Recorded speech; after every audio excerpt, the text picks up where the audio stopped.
وصحبه وسلم تسلیما کثیرا اما بعد۔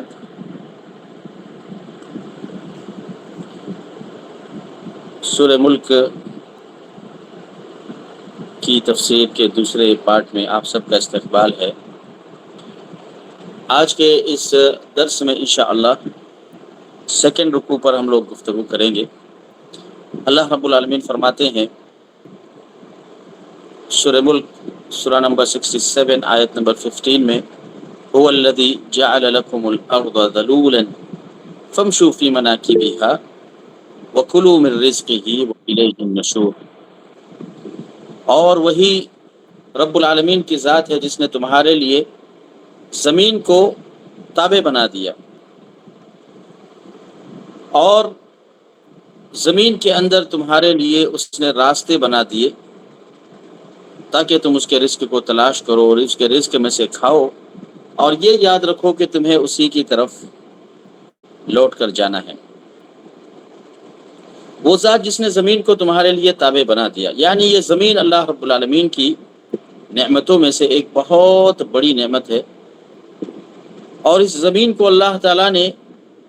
انسانوں کے لیے مسخر کیا ہے۔ ذلول کہتے ہیں مسخر ہونا، تابع دار ہونا، یعنی اللہ نے زمین کو ایسا نرم اور ملائم بنایا ہے، یا انسانی ضروریات کے مطابق اسے ڈھالنے کا ایسا نظم اللہ تعالیٰ نے انسان کو انٹروڈیوس کیا ہے کہ انسان اس زمین پر اچھے اچھے مکانات بنا سکتا ہے، اس زمین کو کھود کر پانی حاصل کر سکتا ہے، اس زمین کے ذریعے سے کھیتی اور اپنے کھانے پینے کی ضروریات کو پوری کر سکتا ہے۔ تو اللہ رب العالمین نے انسان کی ساری ضروریات کو اس زمین کے اندر رکھا ہے۔ اللہ رب العالمین نے میٹھے پانی کے چشمے جاری کیے، زمین میں راستے بنا کر دیے، ہر طرح کے فائدے جو انسان کے لیے اس روئے زمین پر جینے کی خاطر ضروری ہیں، خواہ وہ کھیتیوں کی شکل میں ہو، باغات کی شکل میں ہو، عمارات کی شکل میں ہو، شاہراہ کی شکل میں ہو، ہر طرح کی سہولیات کو اللہ تعالیٰ نے انسان کے لیے مسخر کیا ہے کہ وہ زمین میں کر سکتا ہے۔ وَأَلْقَى فِي الْأَرْضِ رَوَاسِي، ایک جگہ اللہ نے فرمایا کہ ہم نے زمین میں پہاڑ کو بھی بنا دیا، أَن تَمِيدَ بِكُمْ، تاکہ جو کچھ تم کام کرتے ہو، یہ اتنا سارا اسٹرکچر اور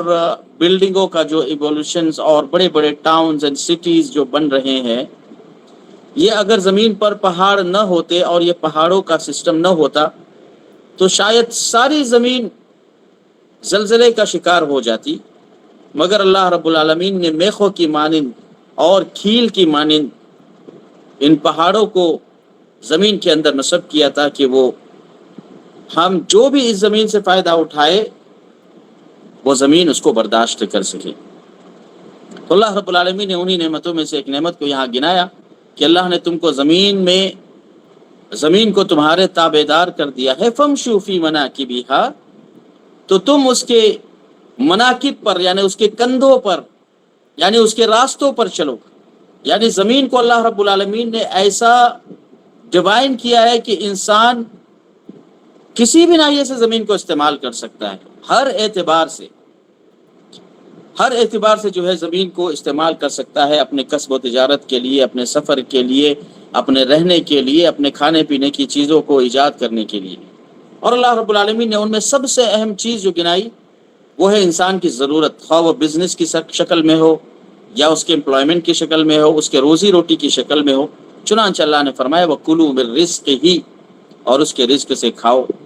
یعنی وہ رزق کھاؤ جو اس نے تمہارے لیے اس زمین میں پیدا کیا ہے۔ طرح طرح کے غلے ہیں، قسم قسم کے پھل اور پھول ہے، تمہارے بریک فاسٹ سے لے کر لنچ اور ڈنر کے تمام ضروریات اسی زمین سے پوری ہوتی ہے، بلکہ انسان کے محنت کرنے سے بھی ہوتی ہے اور نہ محنت کرنے سے بھی ہوتی ہے۔ یہ پرند چرند اور اللہ کی بے شمار کروڑوں مخلوق، یہ کوئی جاب نہیں کرتی، یہ کسی کمپنی میں کام نہیں کرتی یا تجارت نہیں کرتی، اس کے باوجود یہ بھوکی نہیں رہتی۔ اسی لیے سیدنا عمر بن خطاب رضی اللہ تعالیٰ عنہ نے ایک روایت نقل فرمائی کہ لو کنتم توکلون علی اللہ حق توکلہ لرزقکم کما یرزق الطیر، فرمایا کہ اگر تم اللہ رب العالمین پر اس طریقے سے توکل کرنا سیکھ جاؤ جیسے توکل کرنا چاہیے، توکل کا حق ادا کرنا چاہیے، تو اللہ تمہارے لیے بھی روزی کا ویسے ہی بندوبست کرے گا جیسے پرندوں کو بندوبست کیا جاتا ہے۔ صبح کو وہ اپنے گھونسلوں سے خالی پیٹ نکلتے ہیں اور شام کو سیراب ہو کر لوٹتے ہیں۔ تو یہ روزی کی ذمہ داری انسان کی ڈگری پر، اس کی تجارت پر ڈیپینڈ نہیں ہے۔ کتنی ایسی تجارتیں ہیں جو بلینز میں کی گئی اور سارا کے سارا دیوالیہ نکل گیا، اور کتنی ایسی تجارتیں ہیں جو زیرو سے شروع ہوئی اور بلینز تک پہنچ گئی۔ کتنے ایسے افراد ہیں جو اپنے ڈگری کی بنیاد پر، اعلیٰ ڈگری حاصل کرنے کے باوجود بھی معمولی سی روزی پر گزارا کر رہے ہیں، اور کتنے ایسے انگوٹھا چھاپ ہے جو ڈگری والوں کے مقابلے میں زیادہ سیراب ہے۔ تو یہ اللہ رب العالمین کی تقسیم ہے۔ اللہ رب العالمین نے اپنی روزی کو اس دنیا میں تقسیم کیا ہے، وہ جسے چاہے عطا کرے، جسے چاہے منع کرے، اور جسے عطا کرے اسے حکم دیا گیا کہ وہ اس کا شکر کرے۔ وَكُلُوا مِن رِزْقِهِ، اللہ کے رزق میں سے کھاؤ، لیکن یاد رکھو وَإِلَيْهِ النُّشُورُ، اور اسی کی طرف قبروں سے اٹھ کر جانا ہے۔ یعنی اسی ایک رب کی طرف تم سب کے سب جمع کیے جاؤ گے، وہ تمہیں زندہ کرے گا، تمہیں تمہاری قبروں سے نکالے گا، بھلے ہی تم ایک ڈاٹ کی شکل میں باقی بچ جاؤ، ساری تمہارا باڈی اسٹرکچر جو ہے زمین کے اندر بوس ہو جائے، اس کے باوجود بھی اللہ تعالیٰ اس بات پر قادر ہے کہ قیامت کے قریب تمہیں اس زمین سے اٹھائے اور تم سے حساب کتاب لے کہ دنیا میں کیا عمل کر کے آئے ہو، اللہ رب العالمین کی اطاعت کی یا نافرمانی کی، اچھے کام کی یا برے کام کی، جنت کے مستحق ہو یا اپنی نافرمانیوں کی وجہ سے جہنم کے مستحق ہو۔ اللہ رب العالمین یہ حساب پر قادر ہے۔ لہٰذا اگر اللہ کی روزی سے فائدہ اٹھاتے ہو، اللہ کی زمین سے فائدہ اٹھاتے ہو، تو یہ یقین رکھو کہ یہ اللہ کی روزی اور یہ زمین جو آج تمہارے لیے نعمت ہے، اللہ کی نعمتوں کا غلط استعمال کرو گے تو ایک نہ ایک دن اٹھا لیا جانا ہے۔ تو سورہ ملک کی اس آیت میں اللہ رب العالمین نے بڑے عظیم مقصد کی طرف ہم سب کی رہنمائی فرمائی ہے۔ پھر آگے اللہ رب العالمین نے آسمان سے متعلق اور ایویشن سائنس سے متعلق، ایرو اسپیس سے متعلق، اور آج ہمارے زمانے میں جو ایئر کرافٹ جن پرنسپلز کے اوپر آسمان میں تیرتا ہے، بہت ہی عظیم اور بڑے نقطے کو اللہ رب العالمین نے ذکر فرمایا ہے۔ اور خاص طور پر آسمان کا تذکرہ اس لیے کیا گیا کیونکہ آسمان انسان کی دسترس میں نہیں ہے، یہ اللہ رب العالمین کی ایسی مخلوق ہے کہ انسان اپنی بساط میں جتنی اس کی طاقت ہے، ساری طاقت کو آسمان کا ایک ذرہ بنانے میں بھی لگا دے تب بھی نہیں بنا سکتا۔ یہ بڑی عجیب مخلوق ہے، اور قرآن کریم نے جگہ جگہ پر آسمان پر غور کرنے کا حکم دیا ہے، سورج پر، چاند پر، ستاروں پر، اللہ رب العالمین کی ان مخلوقات پر غور کرنے کا حکم دیا ہے، جبکہ انسان نہ ان مخلوقات کے بارے میں کچھ جانتا ہے، نہ ان مخلوقات تک انسان کی رسائی ہے، اور اگر جو ہے ہماری سائنس نے کچھ حد تک ترقی بھی کی ہے، تب بھی آسمان کے ڈاٹ کے ریسرچ کے برابر بھی ہمارا ریسرچ نہیں پہنچا ہے۔ اس کے باوجود بھی قرآن بار بار ہمیں نصیحت کرتا ہے آسمان پر غور کرنے کی۔ چنانچہ اللہ رب العالمین نے فرمایا أَأَمِنْتُم مَّن فِي السَّمَاءِ أَن يَخْسِفَ بِكُمُ الْأَرْضَ فَإِذَا هِيَ تَمُورُ، کیا تم بے خوف ہو گئے ہو اس ذات سے جو آسمان میں ہے کہ وہ تمہیں زمین میں دھسا دے، فَإِذَا هِيَ تَمُورُ، تو تم اچانک جو ہے بالکل یعنی وائبریٹ ہو جاؤ، تم اچانک ہچکولے لینے والے ہو جاؤ، ہل کے رہ جاؤ۔ اللہ رب العالمین نے اس آیت میں اپنی مخلوق کو مخاطب ہو کر کہا کہ تم اللہ کی زمین میں جیتے ہو، اللہ کی نعمتوں سے فائدہ اٹھاتے ہو، کیا تم اس قدر بے خوف ہو گئے ہو کہ اگر آسمان والا چاہے کہ تمہیں زمین میں دھسا دے تو دنیا کی کوئی مخلوق تمہیں روک سکتی ہے؟ یہاں امنتم من فی السماء، کیا تم بے خوف ہو گئے ہو کہ جو آسمان میں ہے؟ اس سے مراد اللہ رب العالمین کی ذات ہے، اور یہ متفق علیہ مسئلہ ہے، سوائے چند بدعتی لوگوں کے جنہوں نے اللہ رب العالمین کے ذات کے عرش پر مستوی ہونے کا انکار کیا، اور وہ جہمیہ ہے، جہمیہ کی تائید کرنے والے وہ فرقے جو اللہ رب العالمین کو ہر جگہ مانتے ہیں اور اللہ تعالیٰ کو عرش پر مستوی نہیں مانتے۔ اس آیت میں انہیں بڑا عظیم پیغام دیا گیا ہے کہ اللہ رب العالمین کی نسبت آسمان کی طرف کی گئی۔ بہت سارے لوگ سوال کرتے ہیں کہ اللہ تعالیٰ کے اوپر لفظ ذات کا اطلاق آپ نے کہاں سے لے کر آیا؟ تو اللہ کے نبی صلی اللہ تعالیٰ علیہ وسلم نے صحیح بخاری کی حدیث میں فرمایا کہ ابراہیم علیہ السلام نے کبھی بھی جھوٹ نہیں کہا مگر تین باتیں، اثنین فی ذات اللہ، دو باتیں ایسی تھی جو اللہ کی ذات سے متعلق تھی۔ تو لفظ ذات اللہ رب العالمین کے لیے صحیح بخاری میں ثابت ہے۔ تو یہ جو لوگ اپنی آئیڈیالوجی سے اور آسمان اور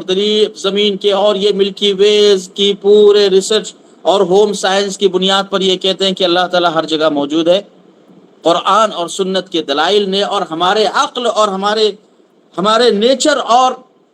ہمارے واضح طور پر ایویڈنسز نے اس بات پر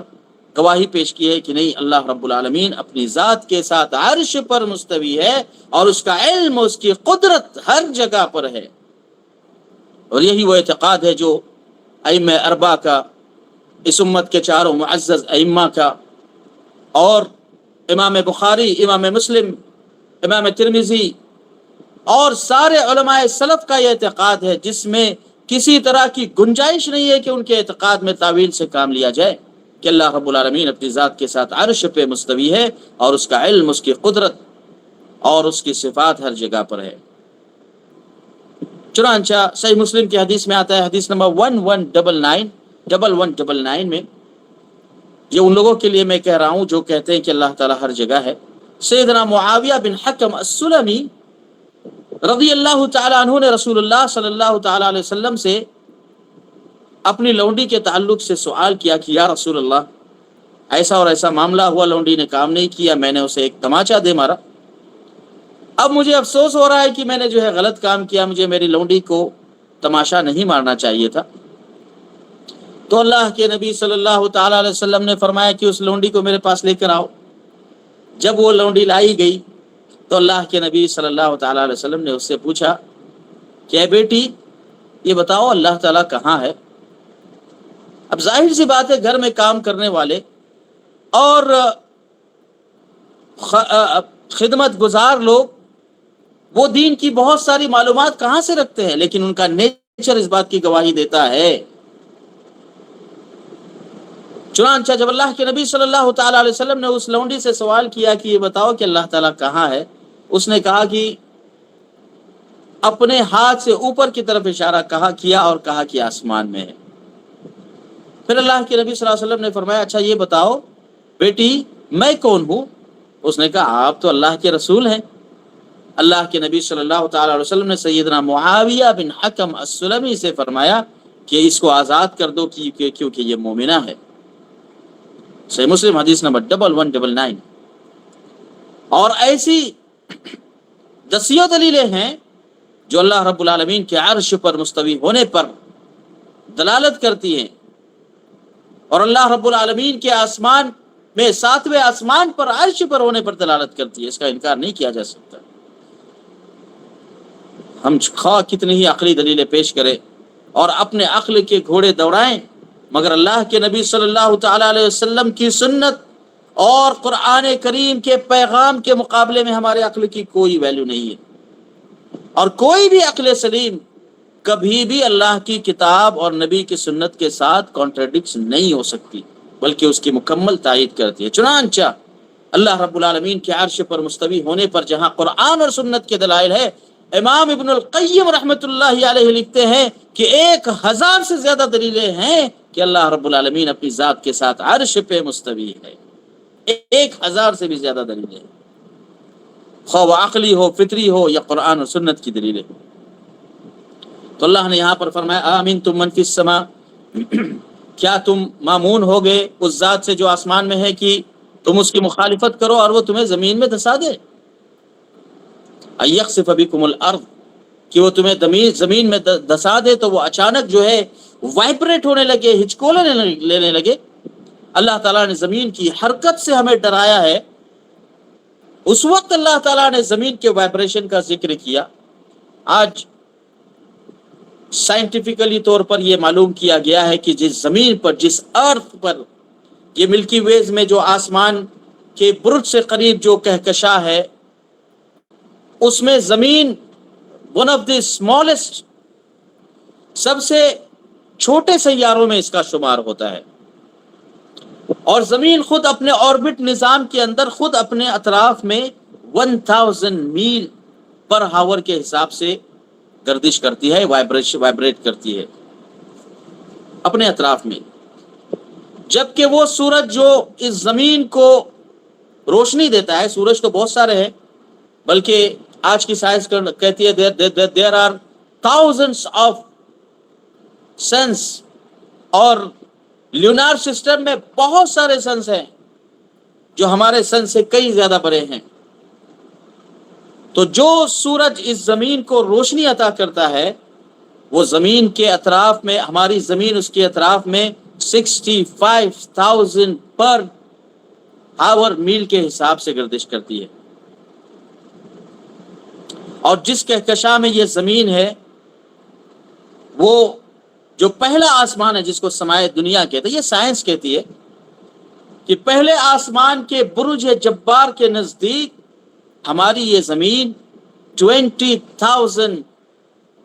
میل پر آور کے حساب سے دوڑ رہی ہے، اور اگر اسے ملٹیپل کیا جائے آج کے کیلکولیٹر کے حساب سے، تو سائنس یہ کہتی ہے کہ اس کا ایک چکر آسمان کے گرد اگر زمین کے چکر کا اندازہ لگایا جائے تو ایک چکر لگانے کے لیے زمین کے سالوں کے حساب سے 26 کروڑ سال چاہیے کہ زمین آسمان کا چکر کاٹے، پہلے آسمان کا۔ یہ سائنس کا اندازہ ہے۔ ان سارے دوڑوں کے باوجود، یعنی اپنے آپ میں 1000 میل پر آور، اور سورج کے اطراف میں 65,000 پر میل کے حساب سے زمین دوڑ رہی ہے، آپ اندازہ لگائے کہ اس زمین میں ہم بیٹھے ہیں، لیکچر کو سن رہے ہیں، سامنے موبائل آن ہے، ہم کانسٹنٹ بیٹھے ہیں، ہمیں اس بات کا احساس بھی نہیں ہے کہ ہم جس جگہ پہ بیٹھے ہیں یہ تو 20,000 میل فی گھنٹے کے حساب سے دوڑ رہی ہے۔ تو کیا آج ہم بے خوف ہو گئے ہیں کہ جو آسمانوں میں ہیں وہ ہمیں زمین میں دھسانے پر قادر نہیں ہے؟ بس کن اور فیکون، وہاں سے نکل جائے کن، تو اسے فیکون ہونے سے کوئی بھی ذات نہیں روک سکتی۔ لیکن اتنے زیادہ آربٹ نظام کے بھیانک اور خوفناک ہونے کے باوجود بھی آج ہم زمین میں سکون محسوس کرتے ہیں، روزی حاصل کرتے ہیں، اللہ کی نعمتوں سے فائدہ اٹھاتے ہیں، اور اس زمین کی حرکتوں کے باوجود بھی ہم زلزلوں سے محفوظ ہے۔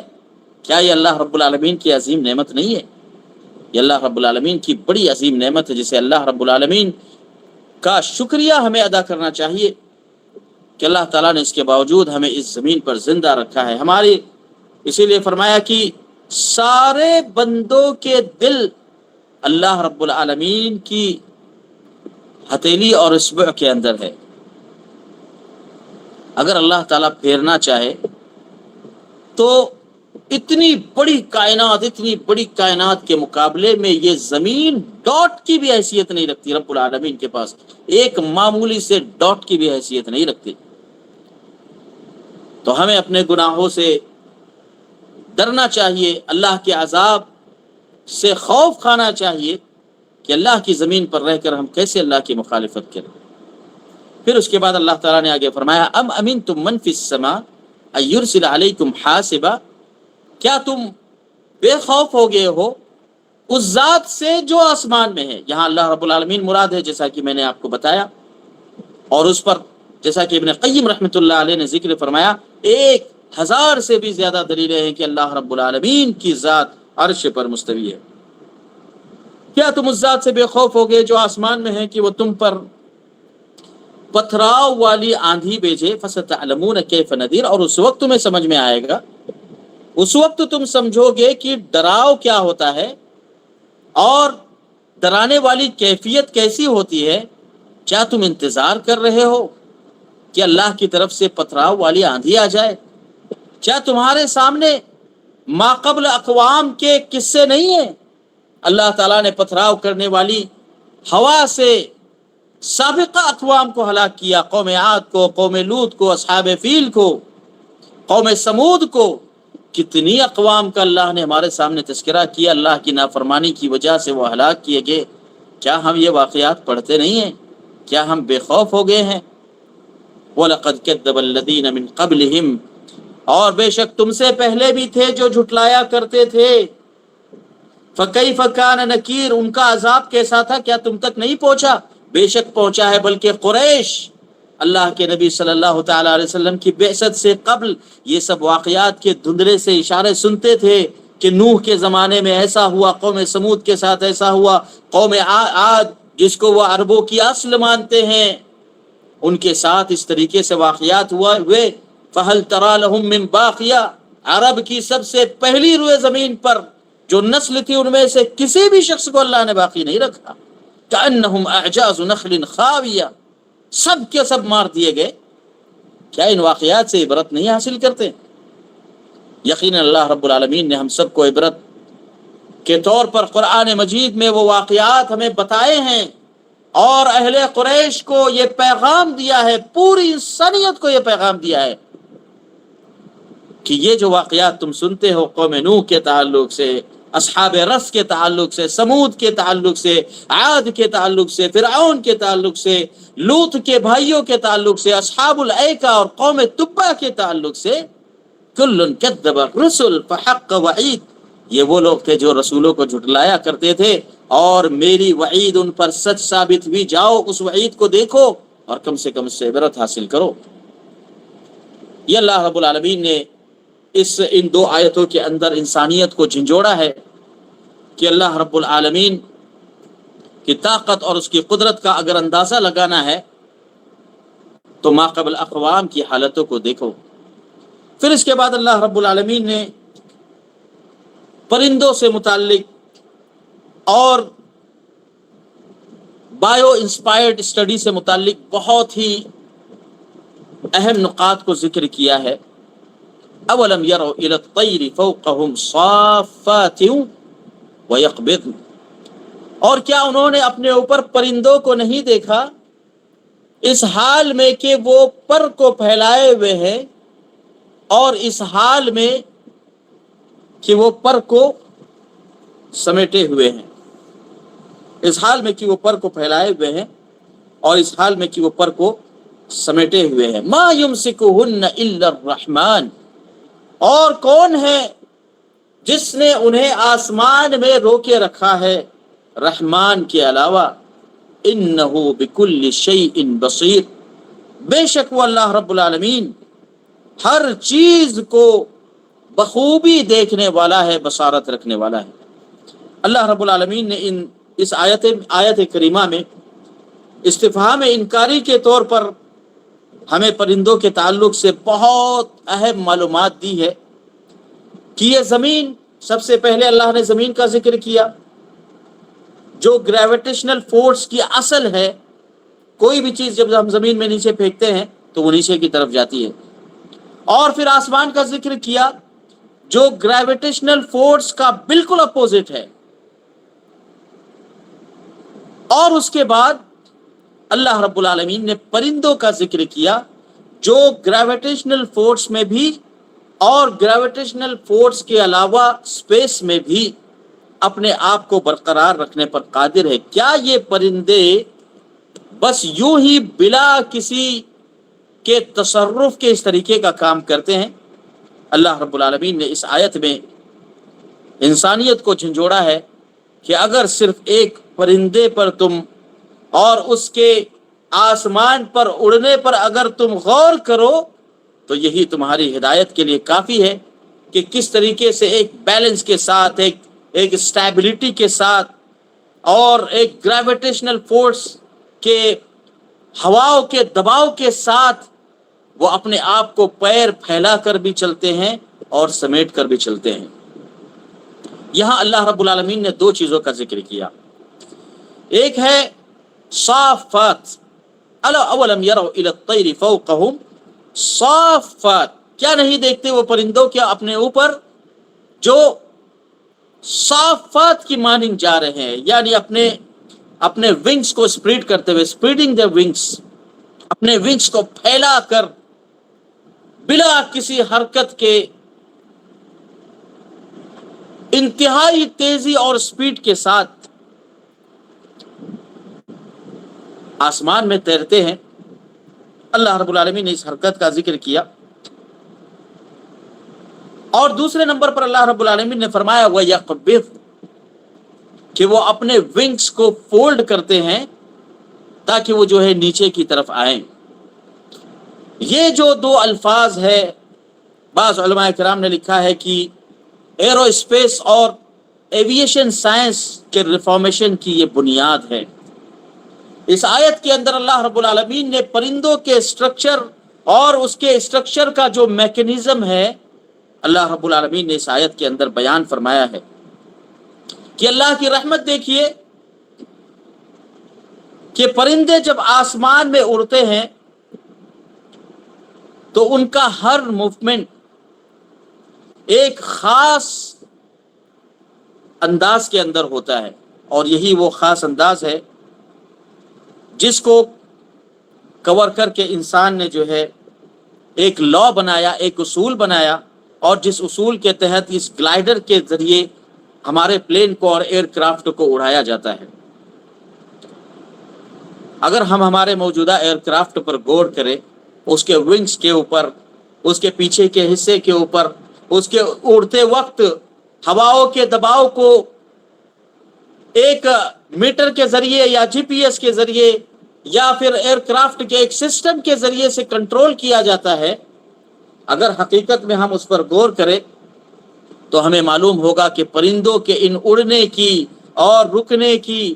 اور ہوا میں تیرنے کی کیفیتوں کی بنیاد پر انسان اس تحقیق تک پہنچا ہے کہ آسمان میں بھی کوئی چیز اڑائی جا سکتی ہے۔ اسی لیے آپ دیکھتے ہیں کہ ایرو اسپیس انجینئرنگ کے اندر اور ایویشن سائنس کے اندر پرندوں کے تعلق سے خاص چیپٹرز ہوتے ہیں، اور پائلٹ حضرات کو ایک بایو انسپائرڈ ٹیکنالوجی کے ذریعے سے یہ تعلیم دی جاتی ہے کہ بھائی جب پلین اڑ رہا ہے اور سامنے سے پرندوں کا جھنڈ اور ان کا جو ہے جھرمٹ تمہیں نظر آئے تو اس کی کیفیت کو دیکھ کر اور اس کی سائیکولوجیکلی حالت کو معلوم کرنے کے بعد اس پلین کو اور اس ایئر کرافٹ کو کس طریقے کا رخ دینا ہے۔ یہ انسان کو کس نے سکھایا؟ یہ اللہ رب العالمین کی ذات ہے جس نے اس عظیم سسٹم کو، یہ کسی بلائنڈ نیچر کی بنیاد پر وجود میں نہیں آیا، بلکہ پرندوں پر تحقیق کرنے کی بنیاد پر ایرو اسپیس انجینئرنگ کا اور ایویشن میں جو ایوولوشن آیا ہے وہ اسی بنیاد پر آیا ہے۔ اور بعض لوگوں نے لکھا ہے کہ یہ ایوولوشن اس طریقے کا قرطبہ کی یونیورسٹی کے اندر اس وقت کے سائنسدانوں نے اس کانسیپٹ کو پیش کیا جسے بعد میں آ کر یورپ نے ایک ایرو کرافٹ کی شکل دی۔ یہ قرآن کریم کا اور اہل اسلام کا دنیا پر بہت بڑا احسان ہے کہ آج ہزاروں پلین، ہزاروں ایئر کرافٹ ہوا کے اندر اڑ رہے ہیں، اور بالکل اسی اسٹریٹجی پر، بالکل اسی تخطیط پر جو اللہ رب العالمین نے ان پرندوں کو ہواؤں کے دباؤ کے ساتھ اور ایک خاص میکینزم کے تحت اللہ تعالیٰ نے اڑنے کی طاقت عطا فرمائی ہے۔ لیکن اس کے باوجود خالق کی تخلیق میں اور مخلوق کی ایجاد کردہ ایک انوویشن کے اندر آپ فرق دیکھیں کہ اللہ رب العالمین نے پرندوں کو یہ طاقت دی ہے کہ چند سیڈز کو وہ کھاتے ہیں اور پھر اپنا سفر جاری رکھتے ہیں ہزاروں کلومیٹر، اور کئی کانٹیننٹ کو، کئی اوشنز کو کراس کر کے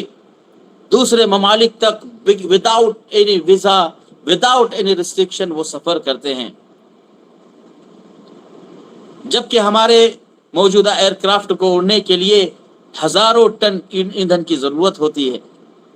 اور پھر کنڈیشنلی طور پر اگر ایندھن ختم ہو جائے تو اسے دوبارہ فل کرنے کی ضرورت پڑتی ہے۔ اللہ رب العالمین نے کیا عجیب سسٹم رکھا ہے ان پرندوں کا۔ ہم نے کبھی نہیں سنا کہ دو پرندے آپس میں ہوا کے اندر اچانک ہزاروں کی سپیڈ میں آ کر دونوں مل گئے اور کریش ہوئے، جبکہ ایئر کرافٹ کے سلسلے میں ہم آئے دن خبریں سنتے رہتے ہیں۔ اللہ تعالیٰ ساری انسانیت کی حفاظت فرمائے۔ چھوٹی چھوٹی غلطیوں کی بنیاد پر، انجن میں خرابی کی بنیاد پر اچھے ایئر کرافٹ کریش ہو جاتے ہیں، جبکہ پرندوں کے ساتھ آسمان میں ہزاروں نہیں لاکھوں پرندے اڑ رہے ہیں، مگر اللہ رب العالمین کا نظام اور سسٹم دیکھیں کہ نہ انہیں کسی طریقے کے جی پی ایس کی ضرورت ہے، نہ کسی سیٹلائٹ کی ضرورت ہے، نہ کسی نیویگیشن سسٹم کی ضرورت ہے، نہ انہیں رڈار کے سسٹم کی ضرورت ہے، اور نہ ہی کوئی ایئر کرافٹ کنٹرول ہے جو ان کو کنٹرول کر رہا ہے سوائے اللہ رب العالمین کی ذات کے۔ ما یمسکہن الا الرحمن، یہ اللہ رب العالمین کی ذات ہے جنہوں نے ان پرندوں کو وہ قوت عطا کی ہے کہ وہ اندازہ لگا لیتے ہیں کہ ہوا کے دباؤ میں کب نیچے آنا ہے، کب اوپر جانا ہے، دیگر پرندوں کے ساتھ ان کی ہم آہنگی کے ساتھ کس طریقے سے ہزاروں کلومیٹر کے اس فاصلے کو طے کرنا ہے۔ ایسے پرندے ہیں جو چند ایام کی مدت میں آسمان کی بلندی پر اور اسپیس سے گزرتے ہوئے ہزاروں کلومیٹر کا فاصلہ طے کرتے ہوئے ایک کانٹیننٹ سے دوسرے کانٹیننٹ میں داخل ہوتے ہیں۔ اس کے باوجود بھی ہم ان پرندوں سے عبرت حاصل نہیں کرتے۔ اللہ رب العالمین نے ہمیں ان آیتوں کے اندر جھنجھوڑا ہے۔ اولم یروا الی الطیر، کیا وہ آسمان میں اڑنے والے پرندوں کو نہیں دیکھتے؟ فوقہم صافات ویقبضن، کہ اپنے آپ کو سمیٹ رہے ہیں اور اپنے آپ کو چوڑا کر رہے ہیں۔ یہی وہ کیفیات ہے جس کی بنیاد پر ایویشن سائنس کی بنیاد پڑی ہے۔ انہ بکل شیء بصیر، بے شک وہ اللہ رب العالمین ہر چیز کو خوب دیکھنے والا ہے اور ہر چیز کا نگراں اور کفیل ہے۔ امن ھذا الذی هو جند لکم ینصرکم من دون الرحمن، یا کوئی ایسا لشکر تمہاری نظر میں ہے جو رحمان کے مقابلے میں تمہاری مدد کرے؟ ان الکافرون الا فی غرور، اہل کفر تو صرف غرور کی زندگی گزار رہے ہیں۔ اگر اللہ رب العالمین کی نعمتوں پر اور یہ ایئر کرافٹ کے ذریعے سے جو وہ فاصلے طے کرتے ہیں اس پر غور کرے، آسمان میں اڑتے ہیں آسمان پر غور کرے، زمین میں چلتے ہیں زمین پر غور کرے، اگر حقیقت میں یہ غور کرنے پر آ جائے تو ان کا سارا غرور زمین کے اندر مل جائے۔ امن ھذا الذی یرزقکم ان امسک رزقہ، اور کون ہے وہ جو تمہیں رزق کو دیتا ہے اگر وہ اپنے رزق کو روک لے؟ اگر وہ اپنے رزق کو روک لے تو کیا زمین میں زندہ رہ پاؤ گے؟ بل لجوا فی عتوب و نفور، بلکہ وہ انتہائی زیادہ سرکشی میں اور گریز کرنے پر اڑے ہوئے ہیں کہ اللہ رب العالمین کی روزی کو اپنے آنکھوں سے دیکھتے ہیں، اس سے فائدہ اٹھاتے ہیں، مگر اللہ رب العالمین کی عبادت سے کوسوں دور ہے۔ اللہ رب العالمین نے اس مضمون کو قرآن کریم کی کئی آیتوں میں بیان فرمایا کہ آسمان اور زمینوں کا رزق اللہ تعالیٰ نے تمہیں عطا کیا ہے، اس کے باوجود تم اللہ رب العالمین کی نعمتوں سے اعراض کرتے ہو۔ افمن یمشی مکبا علی وجہہ، تو کیا وہ شخص جو ہدایت یافتہ ہے وہ برابر ہو سکتا ہے اس شخص کے جو اوندھے منہ چلتا ہے؟ یعنی ایک شخص جو بالکل اسٹریٹ چلتا ہو اور ایک شخص جو اپنے سر کے بل چلتا ہو، کیا دونوں برابر ہو سکتے ہیں؟ اللہ رب العالمین نے اس میں بھی ایک ہیومن باڈی اسٹرکچر سے متعلق بہت اہم معلومات کو ذکر کیا ہے کہ انسان کی باڈی کے اندر انسان نے آج تک جتنی بھی مخلوقات بنائی، یعنی چلنے والی دوڑنے والی، ہم دیکھتے ہیں کہ وہ 4 پلر والی ہے، 4 پلر والی ہے۔ 4 پلر کی بنیاد پر، جیسے مثال کے طور پر کار ہے، وہ 4 اصولوں پر قائم ہے، 4 ٹائر پر قائم ہے، اس لیے وہ اپنی ایک جگہ پر ہے۔ لیکن انسان کا جو باڈی اسٹرکچر ہے وہ صرف 2 پیروں پر ہے. 2 پیر پر انسان نے کسی ایسی چیز کو ایجاد نہیں کیا ہے جو اپنے آپ میں بذات خود 2 پیر پر کھڑی رہ سکے. آپ بائک کو دیکھ لیجئے، یہ اسکوٹیز اور 2 ویلرز جو ہم چلاتے ہیں، اسے کھڑا کرنے کے لیے ہمیں اسٹینڈ کا سپورٹ لینا پڑتا ہے. سبحان اللہ، اللہ رب العالمین نے انسان کا جو باڈی اسٹرکچر بنایا ہے، انسان کی ہزاروں نقل کے باوجود بھی انسان نے ایسا باڈی اسٹرکچر نہیں بنایا جو 2 پیروں پر کھڑا رہ سکے. یہ اللہ رب العالمین کی انسان اور اشرف المخلوقات کی تعظیم کا اور اسے بڑا مقام دینے کا ایک نتیجہ ہے کہ انسان جیسی مخلوق دنیا میں نہیں آئی. اللہ رب العالمین نے اس مخلوق کا ذکر کرتے ہوئے کہا کہ افمن یمشی مکبا علی وجہہ اہدی، کیا وہ شخص زیادہ ہدایت یافتہ ہے جو سیدھے چلتا ہو، یا وہ زیادہ ہدایت یافتہ ہے جو اوندھے منہ کے بل چلتا ہو؟ یعنی دونوں لوگوں میں سے ایک وہ ہے جو منہ کے بل اوندھا چل رہا ہے، اسے نہیں خبر ہے کہ دائیں کس طرف چلنا ہے، بائیں کیا ہے. ایسی اللہ کی بہت ساری مخلوق ہے جنہیں اللہ رب العالمین نے انسان کے جیسا نہیں بنایا، انسان کے جیسے پیر نہیں عطا کیے، کسی کو انسان جیسی آنکھیں نہیں دی، کسی کو کان نہیں عطا کیے. تو کیا انسان اور غیر انسان جیسی مخلوق برابر ہو سکتی ہے؟ اور اسی طریقے سے ایک انسان جو ان حقائق کو سمجھتا ہے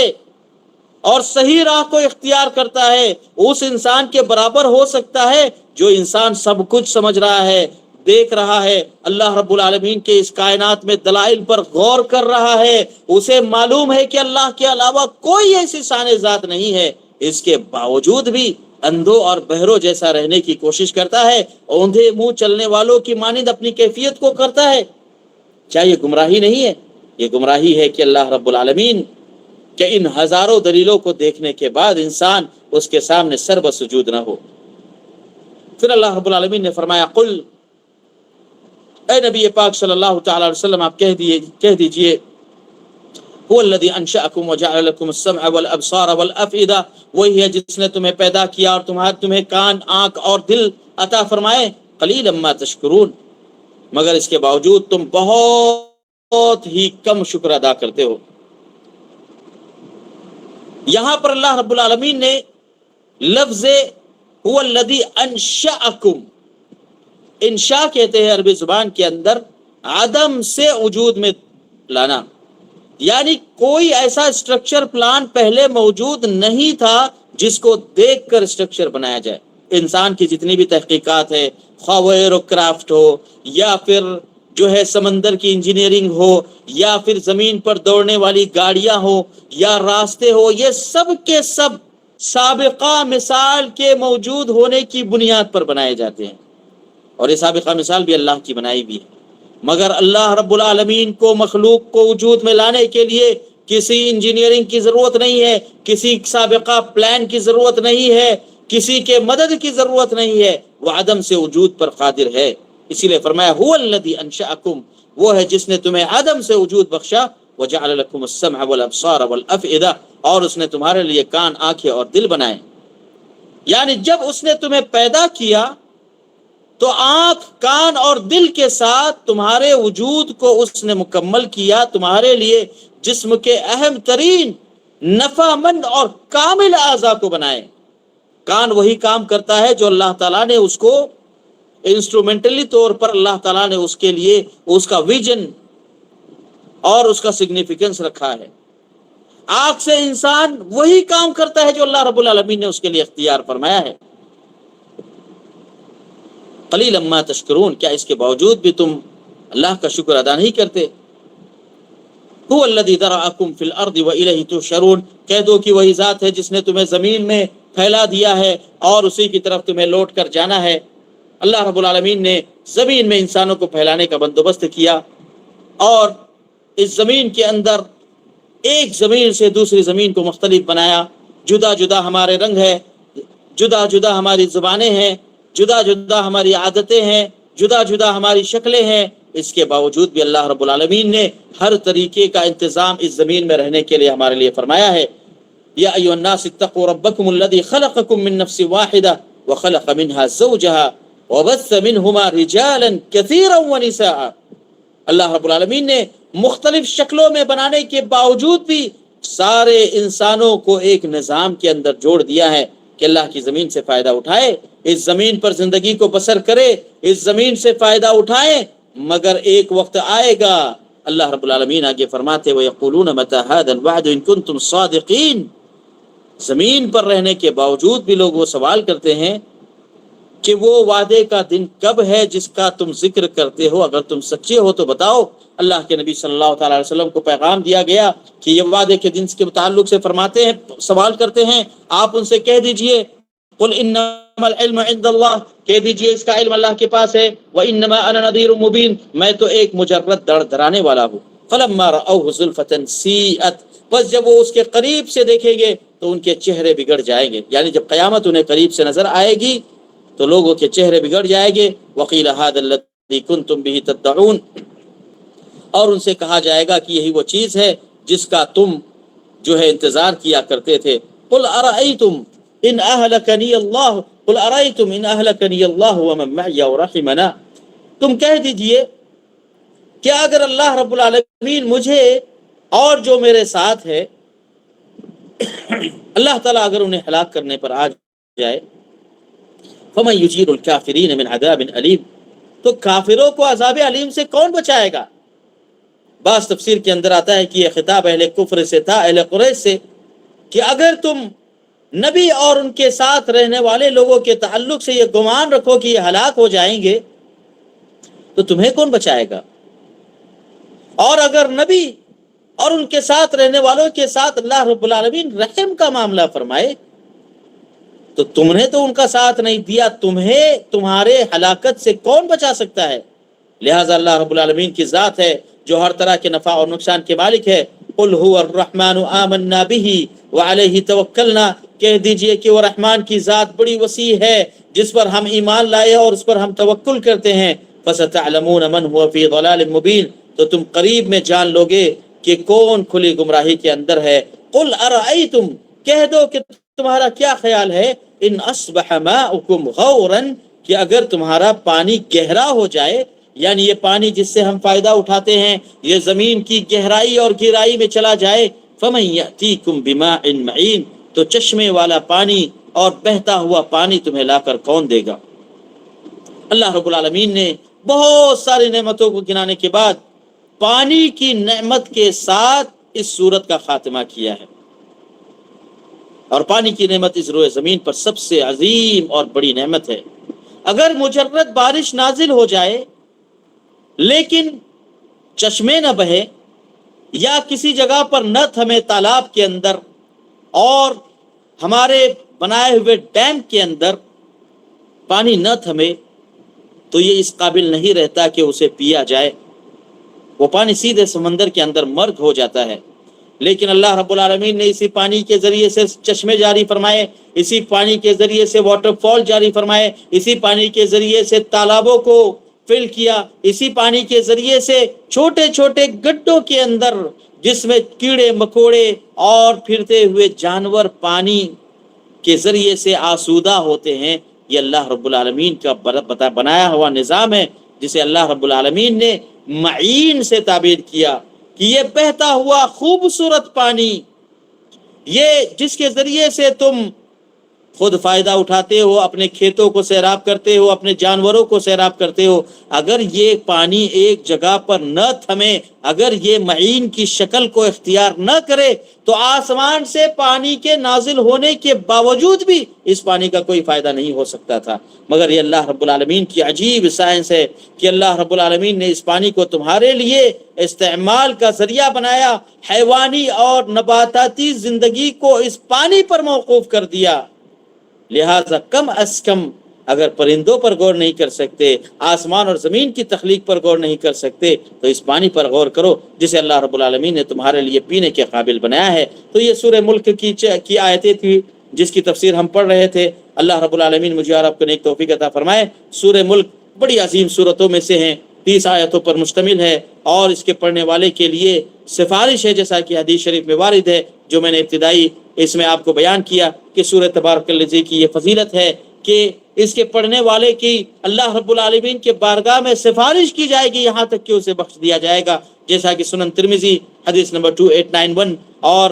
سنن ابو داؤد حدیث نمبر 1400 میں آپ کے سامنے ذکر کیا گیا کہ یہ بڑی عظیم صورت ہے، لہٰذا اس صورت کو پڑھنے کی کوشش کریں اور اس صورت کو یاد کریں، اس صورت کے معانی و مفہوم پر غور کرنے کی کوشش کریں، اور اپنے روائز کے اندر اس صورت کی تفسیر سے فائدہ اٹھانے کی کوشش کریں۔ اللہ رب العالمین مجھے اور آپ کو نیک توفیق عطا فرمائے۔ الہ العالمین اس صورت سے استفادے کی ہم کو توفیق عطا فرمائے، اور ہم سب کو اللہ رب العالمین قرآن کریم کی تلاوت اور اس پر غور و فکر کی توفیق عطا فرمائے۔ آمین وآخر دعوانا الحمدللہ رب العالمین وصلی اللہ علی نبینا محمد وعلی آلہ وصحبہ وسلم۔ والسلام علیکم ورحمۃ اللہ وبرکاتہ۔